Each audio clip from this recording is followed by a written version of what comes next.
السلام علیکم حضور. وعلیکم السلام. میرا نام فضانہ احمد ہے اور میرے پاپا کا نام طاہر احمد ہے. اور میرا سوال ہے، قرآن کریم میں بنی اسرائیل کا بار بار ذکر آتا ہے.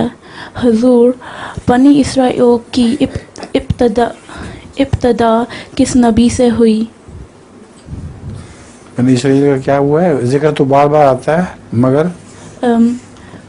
بنی اسرائیل کی ابتدا کس نبی سے ہوئی؟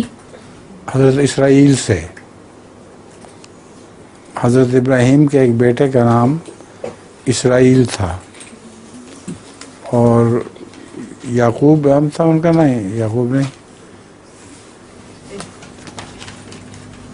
اس کے بیٹے کیا؟ حضرت ابراہیم کے. حضرت ابراہیم کے تو حضرت یعقوب اور حضرت اسماعیل تھے. حضرت یعقوب تھے نا. حضرت یعقوب کے یعقوب نے ایک اور تھے. نہیں، حضرت اسحاق اور حضرت اسماعیل تھے. ہاں، اسحاق تھے. حضرت اسحاق کو اسرائیل بھی کہا جاتا ہے. تو حضرت اسحاق کی اولاد جو ہے وہ ساری بنی اسرائیل کہلاتی ہے.